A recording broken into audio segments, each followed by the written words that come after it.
Olá, seja muito bem-vindo, seja muito bem-vinda ao Capital Insights, uma parceria do CNN Money com a Broadcast. Eu sou Lucinda Pinto, analista de economia do CNN Money. E quem está ao meu lado é Altamiro Silva Júnior, repórter especial da Broadcast. E nós conversamos hoje com Rafael Stark, CEO e fundador da Stark Bank. Rafael Stark é engenheiro formado no Instituto Tecnológico de Aeronáutica. Ele decidiu fundar a Stark Bank em 2018. O banco digital processou mais de 600 bilhões de reais em volumes de pagamento em 2025. A fintech também foi avaliada com rating de risco A por todas as 3 agências de classificação de risco. Ele também recebeu recursos do fundo pessoal de Jeff Bezos, o fundador da Amazon. Bem-vindo, Rafael. Pessoal, muito obrigado. Prazer estar aqui com vocês hoje. Já que a gente falou em agência de risco, na semana passada a Fitch soltou um estudo de bancos digitais. Falando dos maiores, C6, Nubank, Inter, e um ponto que ela chamou a atenção é que os maiores bancos hoje são muito focados em varejo e em pessoa física. O Stark, ao contrário, já nasceu com esse DNA mais de empresas, né? E a Fitch observa que o crescimento dos bancos no varejo já dá sinal de desaceleração e que a ida para buscar caminhos na pessoa jurídica seria uma forma de explorar novas avenidas de crescimento. Isso preocupa você? Como é que você vê esse movimento? Você está feliz na pessoa jurídica? Como é que você está avaliando? E a concorrência com os outros bancos? Claro. Eu acho que sim, eu acho que já está saturado um pouco a pessoa física. Eu acho que o natural é os bancos de pessoa física começar a atender PJinhas, né, empresas menores, porque os casos de uso são bem similares, né, de uma pessoa física, do dono de uma padaria, de uma empresa pequena em geral, né. Mas eu acho que para o segmento que a gente atende, que acaba sendo empresa para médias, para grandes, o produto muda bastante. Então tem muita questão de governança, customização, escalabilidade, sistemas, fluxo de aprovação, ferramentas de controle que uma empresa pequena não necessita. Então eu acho que o produto para uma pessoa física, para um banco de PJ, para empresa pequena, MEI, etc., acho que é muito próximo, acho que eles devem se adaptar rápido a isso, mas para empresas maiores vão ter que desenvolver bastante coisa para poder atacar. E como é que está a questão de regulação, Rafael? Porque a gente discute muito as diferenças entre as fintechs que atendem a pessoa física e os bancos incumbentes. No caso de um banco como o seu, uma fintech que atende a PJs, né, pessoas jurídicas, você entende que a regulação ela já está totalmente adequada ou tem um processo ainda para tornar ainda mais acessível, digamos assim, o mercado para empresas como a sua? Eu acho que a regulação já está bem madura, né? Acho que o Banco Central começou em 2013 abrindo o mercado para a competição, foi quando ele criou as primeiras licenças mais light, né? Que seria de instituição de pagamento, de sociedade de crédito direto ECD, né? Então ele abriu o mercado, houve competição, apareceu players novos, né, como o Nubank, como o C6, como bancos digitais, Stark, né, a gente começou em 2019 assim, e entrou muitas fintechs, né, no mercado. Acho que entrou gente boa e entrou gente ruim, né, agora o mercado está se fechando um pouco, o Banco Central agora está endurecendo mais a questão das normas, as regulamentações. É normal, o mercado abre, o mercado contrai, um ciclo super normal. Acho que agora está numa parte que está sendo mais endurecido, né? Acho que vai acabar saindo muita fintech por aí, vai ficar os sérios, as empresas sérias vão continuar e vão ter bastante mercado para poder disputar. Você vê uma depuração do mercado, você acha que vai ter uma seleção natural aí de quem consegue sobreviver, seria algo assim? Nesse momento eu acho que o Banco Central está enrijecendo as regras e está certo, né? Porque entrou muita gente que não tinha capacidade técnica ou financeira, ou, né, acho que pelo euforismo de o Banco Central estar mais aberto a dar licença, isso está mudando agora. Então acho que os ruins vão acabar saindo do mercado, é natural, e os bons vão continuar, né? As empresas sérias elas vão continuar e vão ter muito mercado para poder brigar e disputar. Você falou de regras mais duras. Um dos pontos que o Banco Central tem batido é que fintechs e bancos digitais que não têm a licença bancária usem o termo bank ou banco. Como é que está vocês? Eu vi que vocês têm licença de instituição de pagamento e de sociedade de crédito, né? Você vai buscar a licença bancária? Como é que você vê esse movimento? Olha, a gente fez o pedido de banco em dezembro de 2023. Ah, vocês já fizeram o pedido? Já fez o pedido em dezembro de 2023. Tem 2 anos que eu estou esperando essa licença, né? Então, óbvio que a gente está conversando com o regulador e tentando esclarecer e tudo mais. Acho que, assim, os escândalos que aconteceram no passado principalmente do Banco Master, né, e todas as invasões que aconteceram dentro do sistema financeiro nacional, acho que fechou um pouco o Banco Central, isso é super natural, né? Mas assim como a gente, outros também estão tentando essa licença, acho que o regulador vai conversar e vai entender os que devem ter ou não e deve conceder essa licença, né? A gente espera, óbvio que não depende da gente, só depende do Banco Central querer, mas a gente gostaria muito de ter essa licença até o final desse ano. A gente, falando de instituições que enfrentaram problemas, a gente assistiu agora nos últimos dias também a liquidação da Entrepay, que é uma instituição que fazia parte aí da infraestrutura, né, de meios de pagamento. Como é que esse episódio impacta o mercado como um todo? Porque eu entendo que esse episódio de liquidação da Entrepay especificamente trouxe consequências um pouco mais amplas para o sistema aí, né? Tanto para bancos quanto para as próprias bandeiras. Como é que você está vendo esse episódio repercutindo no mercado como um todo? Olha, é sempre muito ruim para o mercado em geral como um todo, algum banco quebrar ou alguma empresa ser liquidada, né? Porque acho que gera desconfiança das pessoas e das empresas, né? E desconfiança no mercado financeiro nunca é bom, né? Mas, como eu te falei, acho que o Banco Central abriu bastante, entrou muita gente nova, tem gente muito boa que entrou, só que tem gente também que não era séria, né? E essas empresas vão acabar saindo. Então, você vai ver nos próximos meses aí, bastante, talvez fintech quebrando, fechando as portas. Talvez você nem ouça falar porque são menores, pequenas, né? Aí outras talvez que a gente descubra que não eram sérias e por isso estão fazendo certas falcatruas, né? Ou fazendo operações ilegais com empresas que não são, com pessoas, né, que são criminosas. Então isso acontece, né? Porque justamente houve muita entrada de gente nova e, como eu te falei, é um ciclo econômico, né? De abrir, entrar mais gente e depois acabar os não sérios saindo, né? Acho que tem muita empresa não séria, né? O que rolou com o Banco Master, acho que dá para ver que, assim, era bizarro aquele caso, como é que durou tanto tempo assim sem ter tido intervenção, né? Mas assim como esse caso que você está citando, vão ter outros, né? É ruim, eu acho que em geral, que gera desconfiança, né? De novo, mas acho que o mercado vai, ao longo do tempo, entendendo quem que é sério e quem que não é sério. Você falou em desconfiança, a gente ouve, principalmente eu ouço de alguns grandes bancos, que desde esse episódio do Master tem tido uma busca por segurança, né? Um flight to quality. Você sentiu isso, por exemplo, na captação de vocês no dia a dia ou não? A gente... E você rating, o AAA, o rating A por 3 agências, né? A gente não sofreu nenhum impacto disso, porque eu acho que a Stark é uma construção de 7 anos, né? E dentro desses 7 anos, a primeira barreira que sempre bateu é a confiança. Então, desde a primeira venda, as pessoas, nossa, mas e se eu colocar meu dinheiro com você, ele não vai desaparecer, né? Então, desde o começo a gente sofreu muito isso, então a gente sempre trabalhou isso ao longo dos últimos 7 anos, né? E como é que a gente foi construindo confiança? Primeiro, assim, criando cases com boas empresas, a gente pegou várias empresas de tecnologia que hoje são até unicórnios, usando o Stark Bank, né? A gente foi sendo auditado, a gente já começou com PwC, Deloitte, Ernst Young, auditando todos os nossos balanços, controles internos, né? Então a gente tem auditoria, já tem 4 anos com o Big Four auditando a gente. A gente tem 3 ratings. A gente só não foi a gente foi o primeiro do mundo a tirar com a Fitch, primeiro banco digital do mundo. Não teve nos Estados Unidos, não teve na Europa, não teve do Brasil. Foi a Stark Bank o primeiro a tirar com a Fitch. Né? Qualquer rating? Rate da instituição. Né? Tá. E aí depois vários outros fintechs vieram atrás da Fitch para tirar rating também, né? A gente abriu, a gente foi o primeiro, né? Hoje tem outras, né? Só que a gente também, além de ser a primeira com a Fitch, a gente tirou com a Moody's e com a Standard Poor's, né? Então de fintech não tem hoje no Brasil uma que tem com as 3 hoje, a gente foi o primeiro, né? Em breve deve ter outras que vão correr atrás também, né?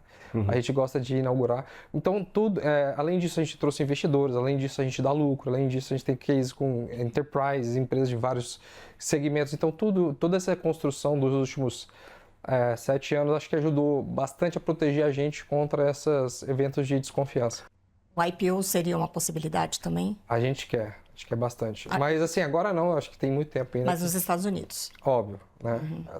Praticamente todos os nossos investidores são americanos, né? Boa parte deles. Então é um plano para daqui a 5, 10 anos. É um projeto mais médio prazo, então. Médio prazo. Agora, o que tem de diferencial, digamos assim, no seu modelo de negócio? Acho que era legal contar um pouco, quer dizer, o que você tem de diferente de outras fintechs e o que você faz de diferente de grandes bancos que atendem clientes como os seus? Legal, acho que a pergunta é muito boa. Eu acho que os bancos, em geral, eles sempre focaram, historicamente, a pessoa física. Então, sempre tudo sai primeiro para a pessoa física, depois para a pessoa jurídica, tem um puxadinho, né? E acaba que as pessoas jurídicas, elas estão, boa parte das que a gente conversa, estão muito mal atendidas. Não só de produto, que não evoluiu nada, né? Acho que os bancos evoluíram muito de internet banking, de aplicativo para iOS, Android, mas não para pessoa jurídica, né? De ferramentas que as pessoas jurídicas precisam. E uma empresa tem muitas complexidades. Então, eu acho que o diferencial da Stark Bank é, desde o dia zero, a gente nasceu pensando em empresa. Então, como é que é o life cycle da empresa, como é que é a dificuldade dela, como é que é os processos, como é que é a governança, né? Como é que tem que ser o produto, pensando em conciliação, que uma pessoa física não está preocupada em conciliação, né? Como é que tem que ser a conciliação, como é que tem que ser a escalabilidade, ferramentas de controle, analytics, dashboards. Então, várias ferramentas que uma empresa precisa e faz sentido para o negócio dela, né? Que para uma pessoa física não faz sentido nenhum. Porque a pessoa física quer uma experiência fluida, poucos cliques para pagar, receber e ver o que está acontecendo ali, né? Então, acho que o diferencial a gente repensou todos esses processos, e a gente pensou como é que a gente traz tecnologia para melhorar a vida dessas empresas. Então, acho que o grande diferencial do Stark Bank é tecnologia, né? Trazer tecnologia financeira para melhorar a vida das empresas. Quem é o teu cliente? Que tipo de empresa você atende? Hoje, média para grandes empresas, né? A gente tem um pouco mais de 1.500 clientes, né, dentro da base. Ano passado, com esses 1.500 clientes, a gente movimentou 600 bilhões de reais.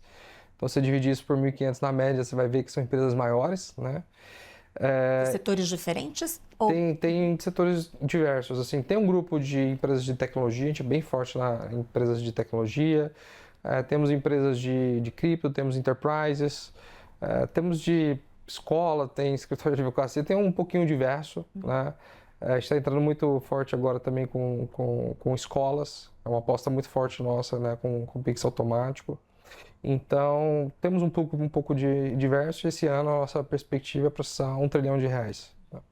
Esse 1 trilhão é em adquirência ou todos os produtos? Todos os produtos. E emendando a pergunta da Lucinda, assim, o que eu vi, por exemplo, lá no site de vocês, alguns nomes, por exemplo, Ambev, iFood, são todos nomes muito grandes, né? Eu fiquei pensando assim, por que uma empresa tão grande, que pode ser super bem atendida por um banco, emendando na mesma lógica, por que ela vai procurar vocês, assim? E não um banco grande que tem uma sala especial só para ela, assim? Eu acho que a diferença está no produto. Eu vou te dar alguns exemplos para ficar mais claro, tá? Bom, você com certeza tem um cartão de crédito, você tem experiência de como usuário usar um cartão de crédito.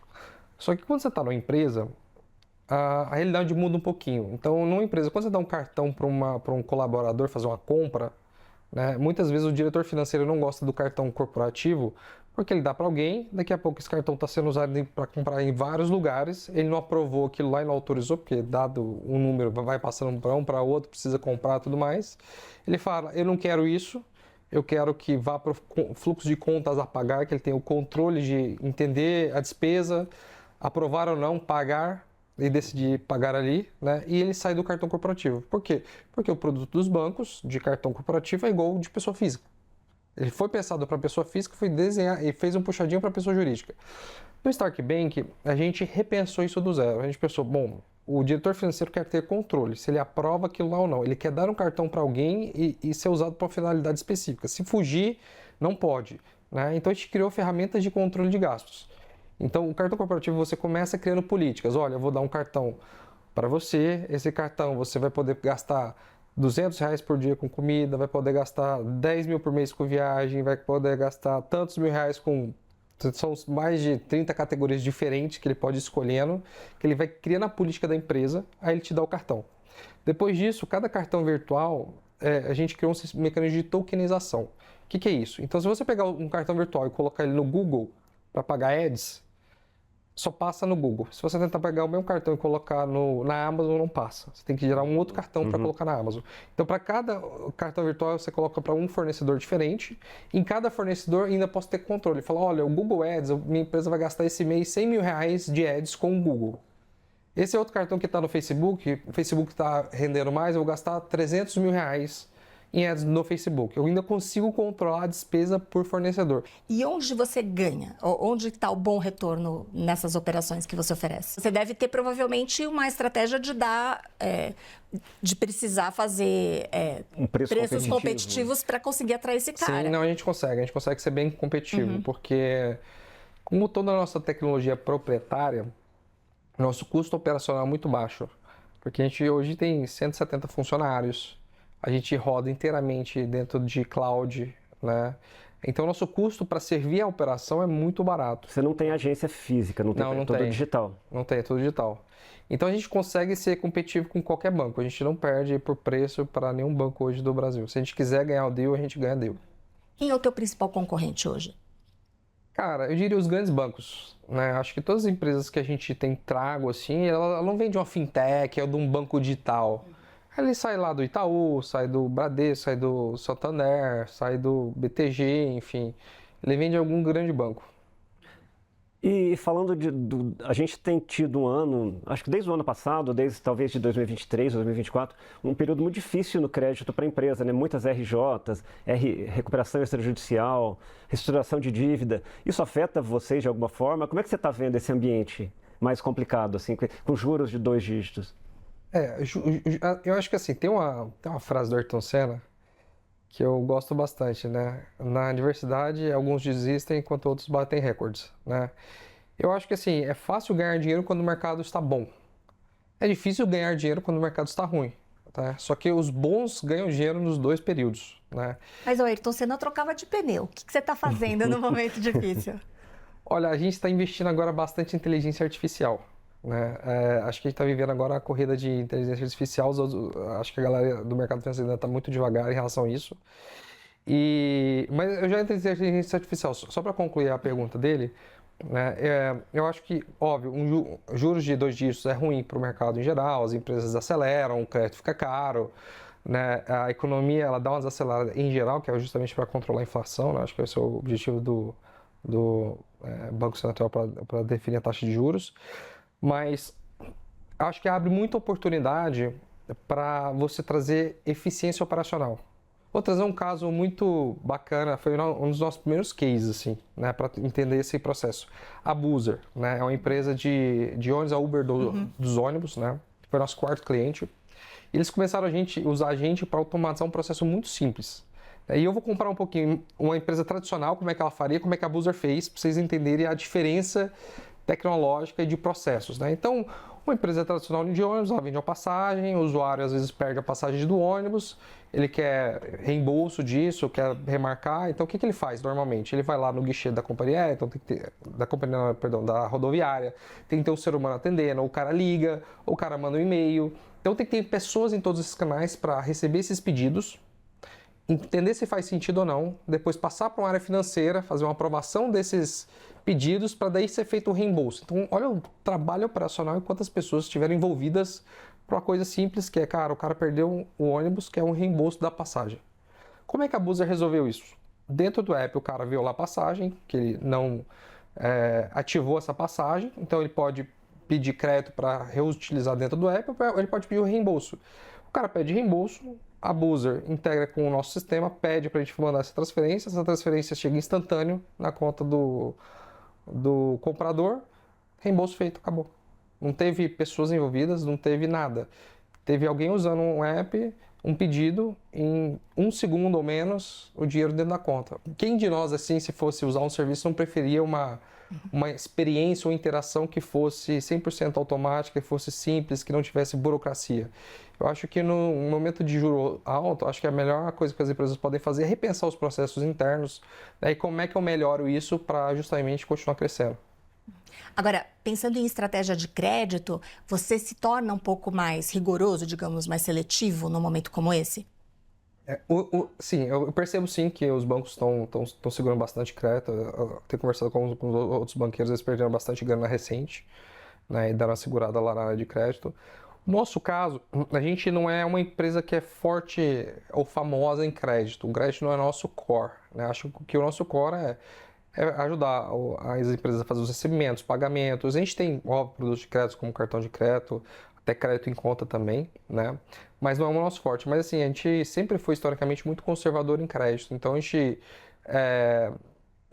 a gente gosta de dar crédito sim para algumas empresas, mas para empresas que, cara, façam sentido e que tenham estrutura, tenham colátero, tenham meios que caso haja um evento de default a gente não seja prejudicado, né? Porque crédito pode machucar bastante, né?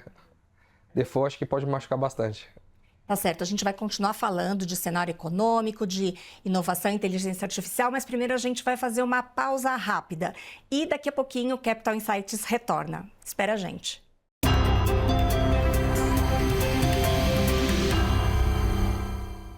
O Capital Insights está de volta. Recebemos hoje Rafael Stark, CEO e fundador do Stark Bank. Rafael, no começo a gente falou que você recebeu recursos do Jeff Bezos, né, o fundador da Amazon. Eu queria que você contasse um pouquinho como que você conseguiu atrair ele e se você vislumbra uma nova rodada de captação para breve, assim, se você vai precisar, como é que você está vendo? Boa. Olha, eu acho que a primeira coisa, você tem que querer chegar nas pessoas, né? Porque nada acontece por acaso, acho que tem que ter muita intencionalidade para você conseguir chegar nas pessoas. Então, óbvio que tem certos fundadores de empresas americanas que eu sempre admirei bastante. Então, o Bezos é um deles, o Mark Zuckerberg, o Elon Musk, enfim, tem vários que eu sempre admirei. E é óbvio que eu sempre quis tentar chegar nessas pessoas, né? E eu acho que a primeira... Mas para o Bezos foi super legal porque eu sei que ele investe, né? Então ele tem um fundo pessoal dele, o Bezos Expedition, que ele é dinheiro proprietário dele, que ele investe. É um venture capital. Diferente, por exemplo, do Musk, que não investe, né? Investiu lá atrás em algumas empresas de amigos, mas hoje ele está 100% focado nas empresas dele, não está investindo em nada, né? E então eu quis primeiro chegar nele, acho que eu tive intencionalidade de chegar nele. Aí depois vem a segunda pergunta, que é o como, né? Você chega numa pessoa dessa, como é que você chega no, sei lá, no top 5 de caras mais ricos do planeta, né? Então, no mundo de Venture Capital, uma das melhores formas de você chegar num fundo é você conversando com alguma empresa que já levantou dinheiro desse fundo, né, com os fundadores. Então, entre os fundadores tem uma certa irmandade, assim, né, a gente entende a dificuldade de empreender, então acaba que tem uma empatia um com o outro maior, né? Então, é muito normal você conseguir falar com fundadores de algumas empresas, né? Não talvez igual o da, sei lá, o da Amazon, mas aí eu olhei, quem que o Bezos Expedition investiu, né, no Brasil? Ninguém, né? Eu falei, tá, no Brasil ninguém, mas e na América Latina? Na América Latina ele investiu na Notco, que é uma empresa chilena, né, de alimentos. Aí eu falei, bom, vou tentar falar com os fundadores da Notco, né? Então fui falar com eles, contei minha história, pedi conselhos, né, tudo mais, e ele falou, você não poderia fazer uma intro? Eles não quiseram, então foi o meu primeiro não, né? Acho que a segunda tentativa falei, puta, às vezes, talvez o Jorge Paulo Lema conheça, né, tenha amizade ou alguma coisa assim, talvez possa me apresentar, né, só que como é que eu chego no Jorge Paulo Lema? Eu falei, a Lara Lema, ela tem um fundo, né, a Maya Capital, né, então talvez eu consiga, né, só que ela tava, enfim, com a agenda super complicada, durante um mês a gente não conseguiu agendar para se falar pessoalmente. Eu falei, puta, não...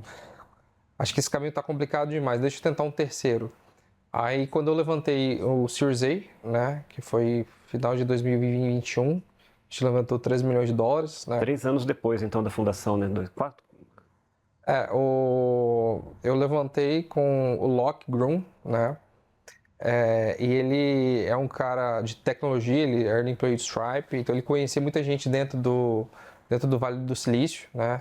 Inclusive, ele foi namorado do Sam Altman, no CEO da OpenAI, né? Então, assim, conhecia muita gente, tinha muitos contatos ali.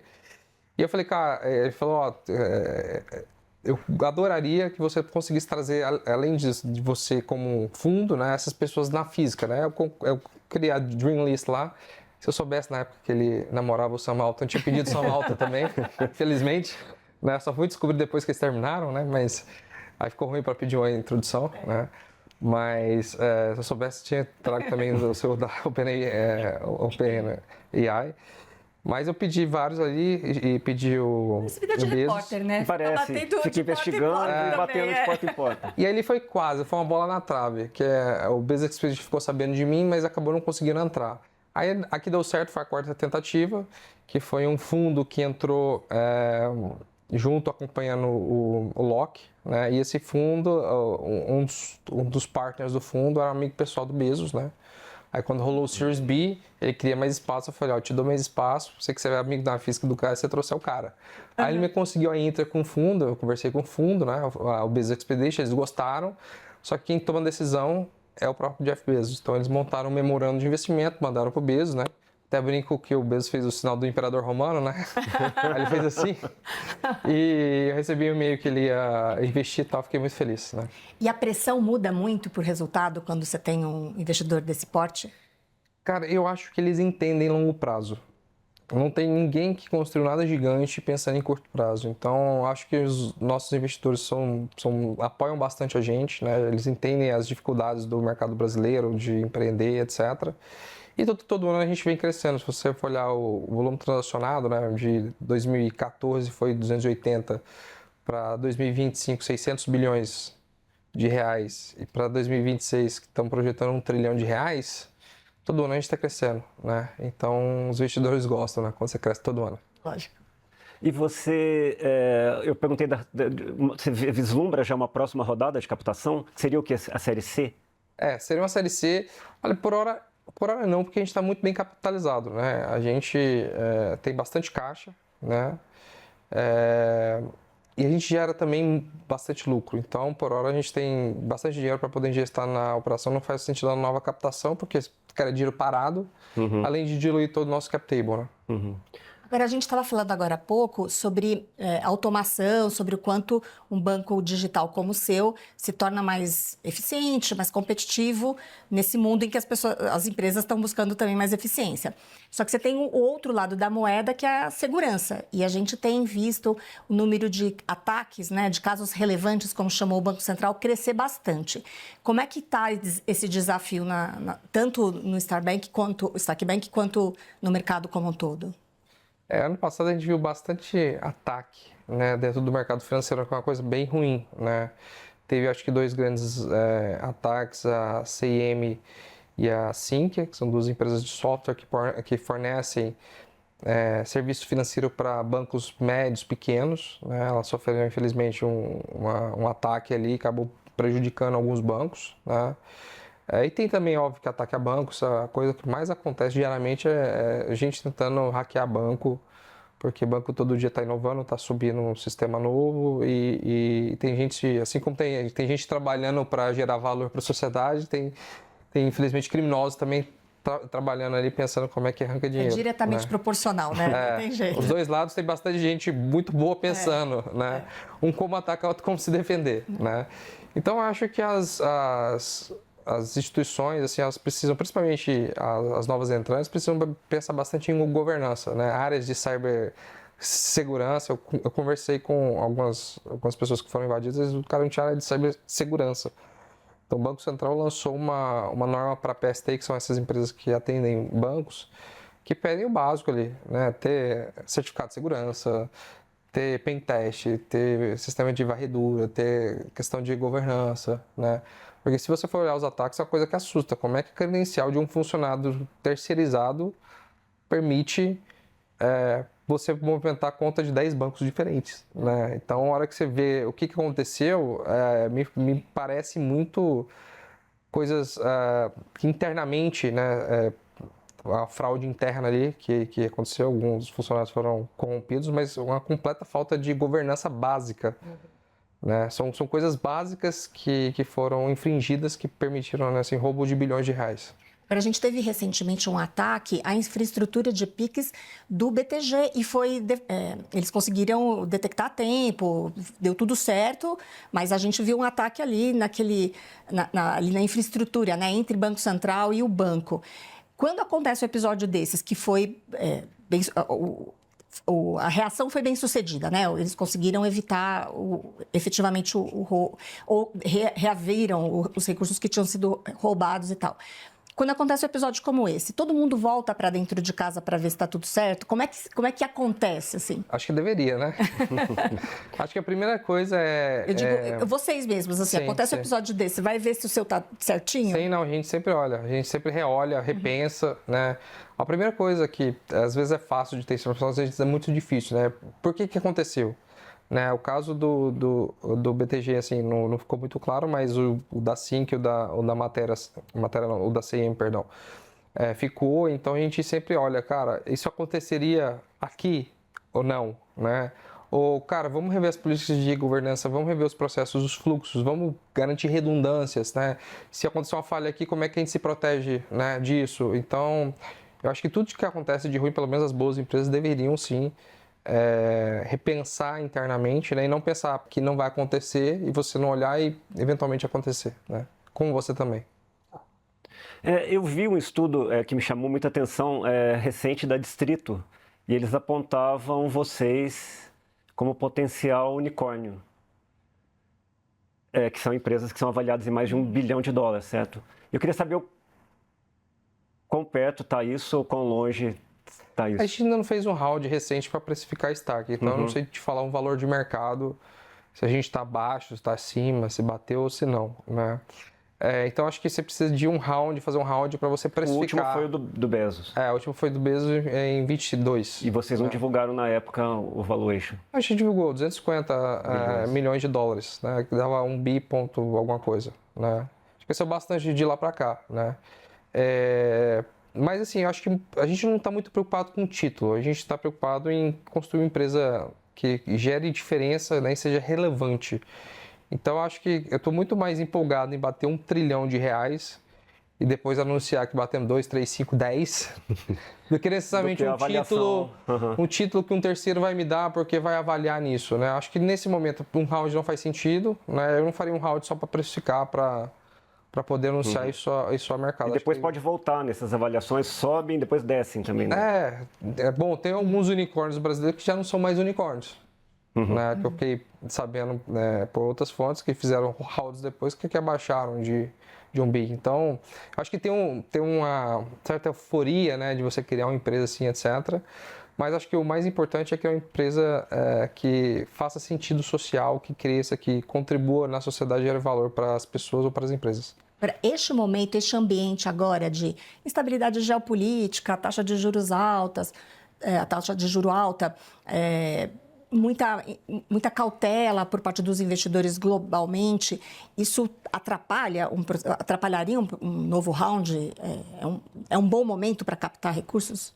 Olha, a gente não está hoje numa posição que o Brasil está, vamos dizer assim, ele não está quente, né? Ele já foi a menina dos olhos, hoje não está tão assim, né? E juntado a isso, ainda mais no ano de eleição, que tem muitas incertezas, né? Eu não acho que esse ano seja um bom momento, né? Porque tem essa certeza de quem que vai ser o presidente, como é que vai ser a política, etc. O Brasil é um país meio complicado, que é um país que nem o passado é certo, né? Pode ser dado um novo entendimento que muda até o passado, né? O passado pode ser revisto, então assim, é um país que é um pouco complicado, mas acho que é um país de muitas oportunidades. Eu acho que é um país ótimo para empreender, acho que tem um celeiro incrível de empreendedores e fintechs que estão aqui, que nasceram aqui, né, e que estão virando agora globais, né? Então acho que é um país de muitas oportunidades.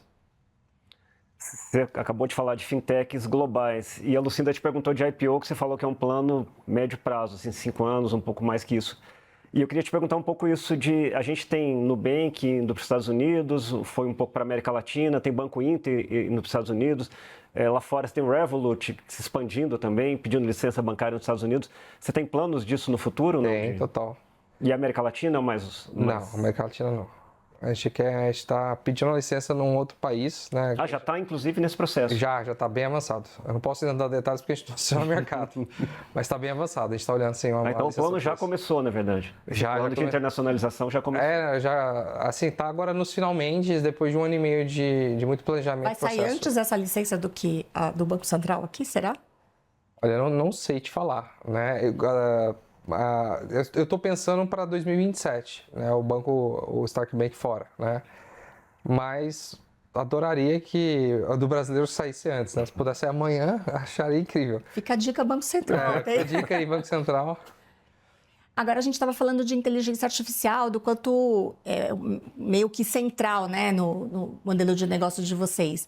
No que vocês estão usando, o que significa esse tipo de mecanismo para vocês hoje? Olha, no começo eu vou te falar que eu estava cético, tá?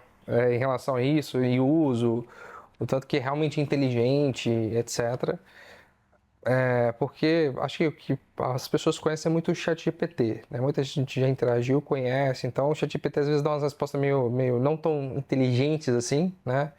Às vezes ele dá uma pirada, dá uma varada, mas assim, eu confesso que eu estou conhecendo várias outras inteligências artificiais especializadas em nichos diferentes. Então, tem o ChatGPT que é generalista, tem o Midjourney que é para imagens, tem o Eleven Labs que é para voz, tem o Claude que é para code, etc. Tem várias assim que estão saindo muito especializadas e, né, dentro dessas especializações elas estão tão incríveis que você fica assim chocado, né? Então, eu pessoalmente estou incentivando bastante o uso interno dentro da empresa. Eu estou usando diariamente e, assim, enquanto a gente está conversando aqui, meu computador está trabalhando, gerando alguns relatórios, alguns códigos, algumas coisas. E eu estou aqui conversando com vocês. Então, isso está trazendo uma produtividade. Eu até fiz uma brincadeira, né, com o meu time, né? Eu falei, olha, se eu te dar uma retroescavadeira e uma pá, quanto tempo vocês cavam um buraco de 3 metros num lote de 1.000 metros quadrados? Com a pá eu não sei até quanto tempo um ser humano cavaria, mas com certeza não seria um dia, né? Talvez uma semana, um mês, 3 meses, não sei. Uma retroescavadeira, com um dia você consegue cavar um terreno de 1.000 metros quadrados, 3 metros. Um dia ou 2 de trabalho você consegue. Agora, se eu te der para fazer a mesma atividade usando uma colher, quanto tempo você levaria? Muito mais tempo. Eu falei, cara, hoje sem inteligência artificial a gente está usando colher para poder cavar. Com a inteligência artificial a gente está usando retroescavadeira. Assim, é assustador o nível que está hoje. Eu estou assim assustado com as coisas que está conseguindo fazer a inteligência artificial, né? Até fiz uma brincadeira, eu fiz esse final de semana, 2 dias. Eu fiz uma inteligência artificial de voz, que você consegue falar com ela, ela entende, te responde e conversa com você. E de forma objetiva, você está usando essas ferramentas no quê? No seu trabalho? Boa. Vamos falar objetivamente. Acho que a primeira coisa que a gente está fazendo dentro do Stark Bank, a gente está desenvolvendo, a gente vai anunciar agora uma inteligência artificial em junho agora, que é para justamente coletar, né? O cliente, em vez de falar com a gente, falar com o ser humano, falar com o gerente de conta para resolver qualquer problema em relação à conta, dúvida, etc., a inteligência artificial vai responder isso 24 horas por 7. Ah, me explica por que isso aqui falhou, por que essa transferência ela não deu certo, ou me gera um relatório assim, ou me dá um dashboard que me mostra isso. Ou faça essas operações para mim. Ah, eu queria pagar minha folha, tá aqui um CSV com todo mundo, paga todo mundo, né? Então vai ser uma ferramenta que vai permitir que as pessoas possam interagir com os nossos aplicativos de Internet Banking de uma forma muito mais fluida, né? Para fazer muitas operações em larga escala, gerar informações customizadas, relatórios customizados, que antes era muito custoso e trabalhoso, né? Acho que é o primeiro passo daí. Depois a gente está vendo já uma era de agentes, né, que vão, por exemplo, imagina trades entre bancos, operações entre bancos que vão ser feitas por inteligência artificial. Um banco negociando câmbio com outro, ou títulos, ou operações, né? Então a gente está também pensando já numa infraestrutura para permitir isso, essas operações entre bancos. Mas o que mais a gente está observando no final do dia é um cérebro financeiro de fato que vai tomar decisões pelo diretor financeiro, né?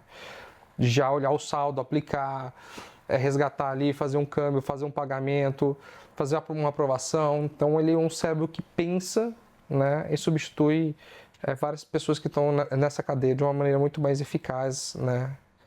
Então a gente quer trazer essa experiência de inteligência artificial, né? Imagina, em vez de você estar conversando com o seu gerente, você poder falar com a inteligência artificial que você fala, ela entende, te responde e faz o que você quer. Ah, aplica isso aqui. Não pode ser só uma resposta robótica, assim, vamos analisar seu caso. Tem que ser uma coisa real mesmo, interativa. Real. Imagina que você está conversando com um humano muito inteligente que faz muito rápido tudo o que você quer. Que efetivamente resolve. E que efetivamente resolve em segundos. Em vez de você ter que ir no banco. Lembra aquela experiência que eu dei mais cedo falando da Boozer versus outras empresas?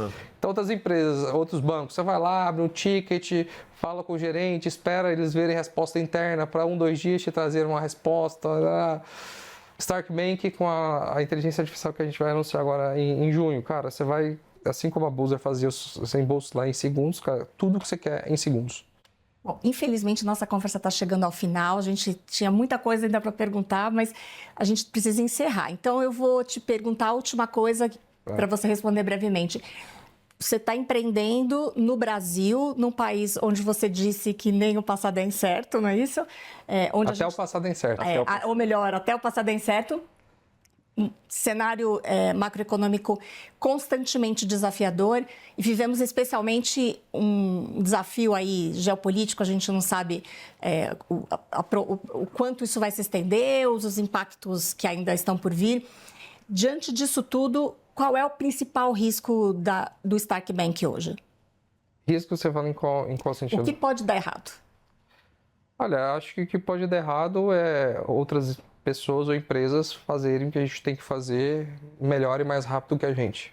Acho que esse é o nosso maior desafio, né? Continuar sendo rápido, continuar inovando e continuar ganhando mercado, né? Porque acho que tem muita oportunidade para a pessoa jurídica, né? Vai ter eventualmente um Nubank corporativo, para o mundo corporativo, né? Pode ser que seja a gente, pode ser que seja outra empresa, né? Então acho que tem um espaço ali e a gente está tentando andar super rápido para poder ocupar. Muito bom, você acompanhou então o Capital Insights, uma parceria do CNN Money com a Broadcast. E eu quero agradecer muito, Rafael, sua presença, por ter aceitado aqui o nosso convite. O Rafael, que é CEO e fundador do Stark Bank. E quero agradecer também ao Tamiro, meu querido colega de tantos anos. Muito bom dividir aqui essa entrevista. Muito bom. Rafael, obrigado. Muito bom. Foi um prazer estar aqui com vocês. Muito obrigado pelo convite. E agradeço especialmente a você que nos acompanhou. E até a próxima entrevista.